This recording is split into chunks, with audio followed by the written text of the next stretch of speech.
মৃত্যুর পর কবরে নামানো পর্যন্ত ফেরেশতারা লাশের সাথে কি করে তা সকল মুসলমানের জানা উচিত। আজরাইল যখন আত্মা কবজ করে নেন তখন আত্মা দেহকে বলে, হে দেহ, আল্লাহ তোমাকে সুপ্রতিদান দিক। তুমি আমার সঙ্গী হয়ে আল্লাহর আনুগত্যে অগ্রগামী ছিলে, আর আল্লাহর অবাধে ছিলে খুবই পশ্চাৎপদ।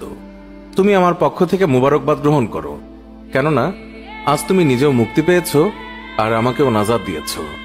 এইভাবে দেহ আত্মাকে মুবারকবাদ দেয়। মুমিন বান্দার মৃত্যুতে জমিনের যেই সকল অংশে সে ইবাদত করত সেগুলো কাঁদতে থাকে। আকাশের যেই সকল দুয়ার দিয়ে তার নেক আমল উপরে উঠত সেই সকল দুয়ার তার জন্য কাঁদতে থাকে। যেই দরজা দিয়ে তার রিজিক নেমে আসত সেই দরজাও কাঁদে। আকাশ জমিনের এই ক্রন্দন দীর্ঘ 40 দিন পর্যন্ত অব্যাহত থাকবে। মালাকুল মউত যখন তার আত্মা কবজ করে নেয় তখন তার দেহের হেফাজতের জন্য সেখানে 500 ফেরেশতা দাঁড়িয়ে থাকে। যদি কেউ তার লাশের পাশ ফিরাতে চায় তখন ফেরেশতারাও এই কাজে মানুষের সহযোগিতা করে। এমনকি কাফন পরিধান এবং সুগন্ধি মাখানের কাজেও ফেরেশতারা অংশ নেয়। লাশের সম্মানার্থে ফেরেশতারা 2 সারি করে ঘর থেকে কবর পর্যন্ত দাঁড়িয়ে যায়। জানাজা পর্যন্ত অতিক্রম করে তখন তারা অভ্যর্থনা জানায়, তার জন্য ক্ষমা প্রার্থনা করে। মুমিনের মর্যাদার এই অবস্থা দেখে ইবলিস এত জোরে চিৎকার করে ওঠে যে তার দেহের হাড়ের কোনো কোনো গ্রন্থির বন্ধন এই সময় ছিঁড়ে যায়। সে আক্ষেপের সাথে তার সঙ্গীদের বলতে থাকে, তোমাদের সর্বনাশ হোক, এই বান্দা তোমাদের ফাঁদ থেকে কিভাবে ফসকে গেল। ইবলিসের সঙ্গীরা বলে, এ নিষ্পাপ ছিল, তাই আমাদের ফাঁদে আটকায়নি। মালাকুল মউত যখন তার আত্মাকে নিয়ে আকাশে আরোহণ করে তখন হযরত জিবরাইল আলাইহিস সালাম 70,000 ফেরেশতা নিয়ে তাকে অভ্যর্থনা জানায়। আর সকল ফেরেশতারা তার কাছে আল্লাহ তাআলার সন্তুষ্টির সুসংবাদ জানাতে থাকে। মালাকুল মউত যখন আত্মাটিকে নিয়ে আরশের নিকট পৌঁছেন তখন সে আল্লাহ তাআলার কাছে সিজদায় পতিত হয়ে যায়। আর সেই সময় আল্লাহ তাআলা ইরশাদ করেন, হে মালাকুল মউত, তুমি আমার বান্দাকে নিয়ে জান্নাতের বাগানে রেখে এসো। তারপর তাকে কবরে নামার পর নামাজ তার ডান দিকে এবং রোজা তার বাম দিকে এসে দাঁড়িয়ে যায়। আল্লাহর রিজিক এবং কোরআন তেলাওয়াত এসে দাঁড়িয়ে যায় তার সিথানের দিকে। পায়ের দিকে দাঁড়িয়ে যায় জামাতের সাথে নামাজ পড়ার জন্য মসজিদের দিকে গমন। আর তার ধৈর্য কবরের এক কোনায় অবস্থান নেয়। এই সময় আল্লাহ তাআলা তার কবরে আযাবের একটি অংশ প্রেরণ করেন। আযাবটি এসে কবরের ডান দিক থেকে প্রবেশ করতে চায়, কিন্তু নামাজ এসে তাকে বাধা দিয়ে বলে, আযাব, তুমি পিছিয়ে যাও। খোদার কসম, এই বান্দাটি সারা জীবন কষ্টে ছিল। কবরে আসার পর তার কিছুটা আরাম মিলেছে। রাসূলুল্লাহ সাল্লাল্লাহু আলাইহি ওয়াসাল্লাম বলেছেন, আযাব যখন ডান দিক থেকে সরে গিয়ে বাম দিকে যায়, ডান দিকে রোজা নামাজের মতো আযাবকে জবাব দিয়ে প্রতিহত করে।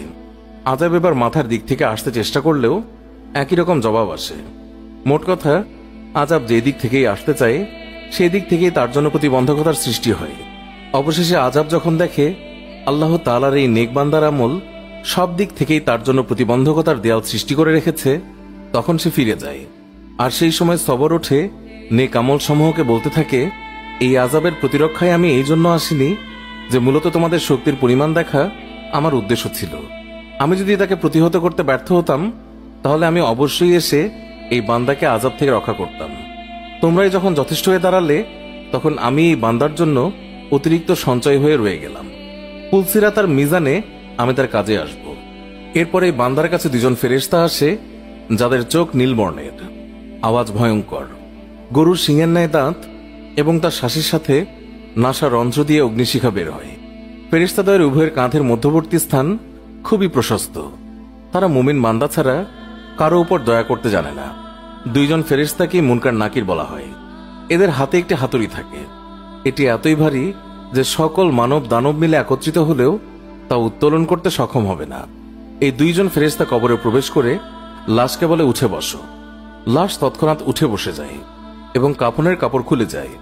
ফেরেশতা তখন জিজ্ঞাসা করেন, তোমার প্রভু কে, তোমার ধর্ম কি এবং তোমার নবী কে? এর জবাবে সে বলে, আমার রব হলেন আল্লাহ তাআলা, যার কোনো অংশীদার নেই। আমার ধর্ম ইসলাম, আর হযরত মুহাম্মদ সাল্লাল্লাহু আলাইহি ওয়াসাল্লাম হলেন আমার নবী। তারপর আর কোনো নবীর আগমন হবে না। ফেরেশতারা জবাব শুনে বলল, তুমি সত্য বলেছ। অতঃপর কবরকে চারদিক থেকে প্রশস্ত করে বলেন, তুমি উপরের দিকে একটু তাকিয়ে দেখো। সে উপরে তাকায়। তখন আকাশে শেষ সীমানা পর্যন্ত তার চোখের সামনে ভেসে ওঠে। ফেরেশতারা বলেন, হে আল্লাহর বন্ধু, এটা তোমার আবাসস্থলের ঠিকানা। আল্লাহর আনুগত্যের বিনিময়ে তুমি এটা পেয়েছ। বর্ণনার এই পর্যায়ে এসে রাসূলুল্লাহ সাল্লাল্লাহু আলাইহি ওয়াসাল্লাম বলেন, এই সত্তার কসম, যার মুঠোয় আমার প্রাণ। মুমিন বান্দার তখন এতই আনন্দ অনুভূত হয় যা কখনো শেষ হবার নয়। অতঃপর ওই বান্দাকে আবার নির্দেশ দিয়ে বলা হয় যে তুমি নিচের দিকে দেখো।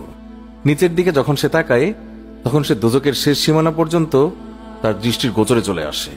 ফেরেশতা তখন তাকে বলে, হে আল্লাহর প্রিয় পাত্র, এই ভয়ানক নরক থেকে তুমি নাজাত পেয়েছ।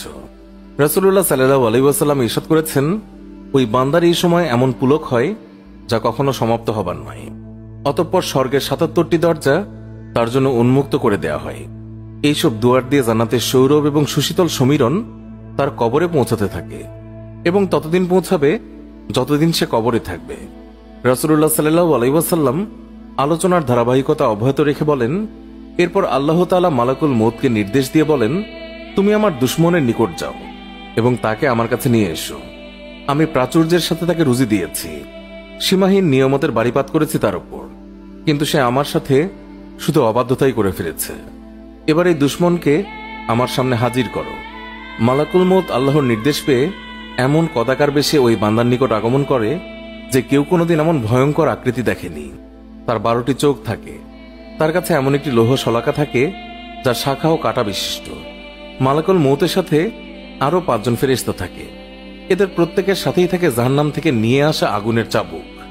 মালাকুল মউত অবাধ্য বান্দাকে চাবুক দিয়ে এমনভাবে আঘাত করে যে প্রতিটি কাঁটা তার সারা শরীরের দেহতন্ত্রের মূলে গিয়ে বিদ্ধ হয়ে যায়। অতঃপর সেটি পাকিয়ে টেনে বের করে এবং তার পায়ের নখের তলদেশ থেকে পর্যন্ত আত্মাকে বের করে নিয়ে আসে। তারপর সেই লৌহ শলাকাটি তার উভয়ের পায়ের গোড়ালিতে ঢুকিয়ে দেওয়া হয়। তখন আল্লাহর এই দুশমনের এতই কষ্ট হয় যে বেদনায় সে কাতরাতে থাকে। এমন সময় বাকি ফেরেশতারা তাদের হাতের চাবুক দিয়ে তার মুখমণ্ডল এবং পশ্চাৎ দেশে অনবরত প্রহার করতে থাকে। এই সময় তার আত্মাকে টেনে সারা দেহ থেকে গোড়ালিতে নিয়ে আসা হয়। শাস্তির এই পর্যায়ে শলাকাটি তার হাঁটুতে ফোটানো হয়। তখন সে বেদনায় ছটফট করতে থাকে। এমন সময় ফেরেশতারা আবার আগুনের চাবুক দিয়ে তার মুখ এবং নিতম্বে মারতে শুরু করে। হাঁটু থেকে শলাকাটি বের করে ঢুকানো হয় তার নিতম্ব দেশে। অতঃপর বুকে এবং সবশেষে কণ্ঠনালীতে, তারপর পূর্বের মতোই সেটিকে টেনে বের করা হয়। এরপর ফেরেশতারা জাহান্নাম থেকে সংগ্রহ করা অঙ্গার তার থুতনির নিচে বিছিয়ে দেয় এবং বলে, হে অপবিত্র আত্মা, তুমি বেরিয়ে এসো। তুমি থাকবে প্রখর বাষ্পে, উত্তপ্ত পানিতে এবং ধূম্রকুঞ্জের ছায়ায়, যা শীতল নয় এবং আরামদায়কও নয়। সূরা ওয়াকিয়া আয়াত 42 থেকে 44। মুসনাদে আবি ইয়ালা। আল্লাহ আমাকে এবং সবাইকে বুঝ দান করুন, আমিন। পোস্টটি ভালো লাগলে বন্ধুদের সাথে অবশ্যই শেয়ার করতে ভুলবেন না। ধন্যবাদ সবাইকে।